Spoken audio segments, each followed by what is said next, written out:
now the Suey nominees for Uncomfortable Moment. Dan and Josh Norman's hug. How awkward was that hug I gave you downstairs in terms of awkward hugs you've received in your life?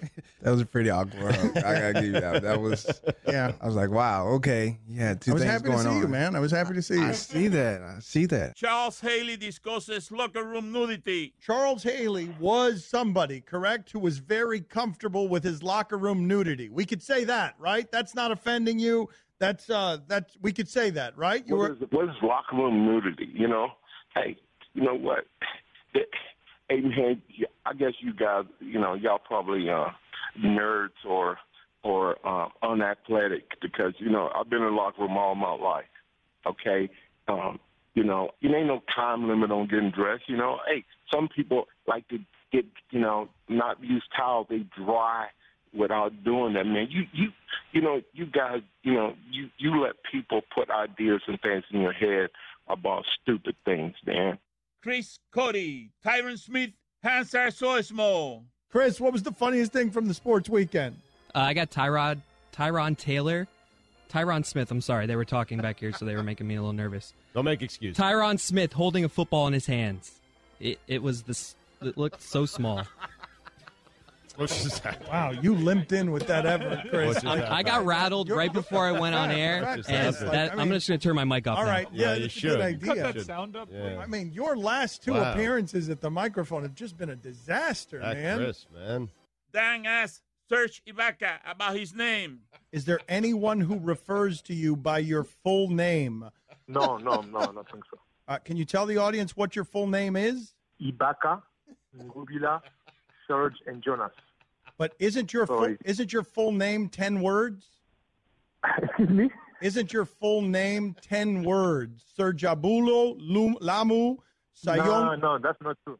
That's not my name. Okay. I'm sorry I made that so awkward for you. Hell of a day we're finishing. Yeah, it's okay. Greg asking Devontae Freeman why he didn't attend the Lobo Awards. Devontae, I wanted to congratulate you for the great season you had, and obviously the highlight of that had to be named the MVL, the most valuable Lobo. And I'm curious, you know, where were you when you first heard that you'd won, and what did that mean to you exactly? Greg. When I heard of what now? Greg, that's your contribution? Honestly, asking him, I mean... Well, maybe Devontae is honored. You never know. Are you honored by that, or...? To be honest, I don't know nothing about fantasy. Look, I just found out about fantasy football this year. Yeah. That explains why he didn't attend our... Shut up! Dan asked Warren Moon about alcohol problems he didn't have. Tell us, as someone who cares about Washington, who knows some of the Sarkisian story, who has had some of his own fight with alcohol, what did you make when USC decided we're going to hire Sarkisian? Wait a minute. What fight did I have with alcohol? Well, I've never had a problem with alcohol. we have talked to you before about DUI. Oh, yeah, that's not a problem, though. That was just one night you had a couple, and I wasn't even over the limit. But we don't even need to get into that. Ludacris gets angry with his driver. You know what? I actually tried out for Too Fast, Too Furious because John Singleton asked me to try out for it. My God, you have to be quiet on the radio right now, okay? I'm sorry about that, fellas. That's all right. What happened? What happened? My driver's getting a little loud right now. Dan angry about Frank Caliendo. Reading looks like as Morgan Freeman. Russell Wilson looks like a dolphin trainer. Morgan Freeman there. Can someone help me? Can someone help me out here? Because I am feeling this like deep in my core, in my bones. I feel like Frank Caliendo's voice is making this decidedly less funny, and it's making me angry. Like as we're doing this, am I the only one experiencing this way? No, I'm feeling the same thing as you are. I'm just better at faking it. Okay, because I feel like these are being made less funny than they actually are. Through no fault of Frank Caliendo's, through our fault for making him do this in a bad impersonation. There's Joe Buck. I don't think it's a bad impersonation. I think it's a great impersonation, but the impersonation in my mind is so good, you don't even hear the joke. Let me read the Texas one. Yes. Yes. And this Actually, is the winner of the West. Yes, let's do it this way. Let's bail on this. Let's have Joe Buck read these since he's got them in front of him. I mean, Joe should be producing the show. Yes. Think about Here we that. go. Let's go, Joe. let me See just what you take got. over. Let's go. Let's All go. Kurt Warner looks No, like no, no, Oh, you want me to do it? No, as me? no, He wants you to do it as Joe Buck. Not as Morgan Freeman. No, I have no interest in that.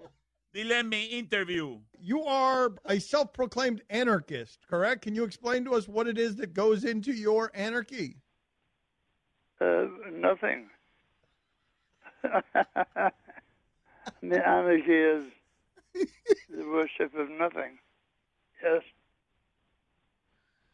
What's going on? The worship of nothing. Worship. Like the judge, when you're in court.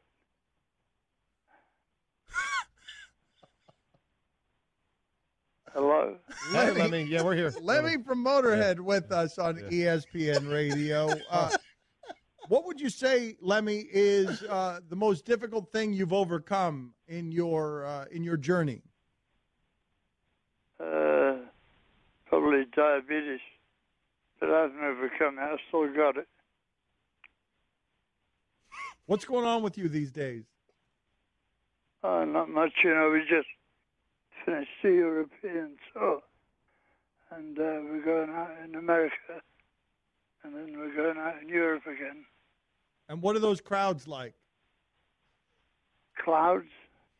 Stugats, not knowing Jonathan Koshman was black. Max Brados, best-looking guy at ESPN. Oh. Cam Chancellor. I'll let Dan handle that one. Wait, hold on. What, Brados? Brados is handsome, dude. But what kind of observation is that? My observation, I saw him on SportsCenter. He had a black checkered shirt. Right. He had a black tie on. He had the suit rocking. Right. He was sitting next to Jonathan Coachman, which helps. And Max Brados is the best-looking guy. I'm just saying, Coach is a good-looking guy. Listen, this is what my wife. I'm telling you right now. This is what my wife said. Okay, that guy Max Brados is hot. That's what she said to me. Then she asked me if Jonathan Coachman, she said this, not a bad-looking dude, Jonathan Coachman, that's what she said, does he spend all his time outside of the time that he's doing SportsCenter at a tanning salon? That's what my wife said. She's telling you. He's a good-looking dude, though. Brados or Coachman? Brados is an extremely good-looking dude. The tanning salon, what? I'm just telling you what my wife said. All right, let's keep, I mean. That's what she said. Do you know that? Okay, let's just keep it moving. I don't. This is a disaster. Let's keep it moving. I'm just telling you what she said. I didn't know how to respond to it. I was uncomfortable as well. I would blame Abby. Stugats apologizes for not knowing that Jonathan Koshman was black.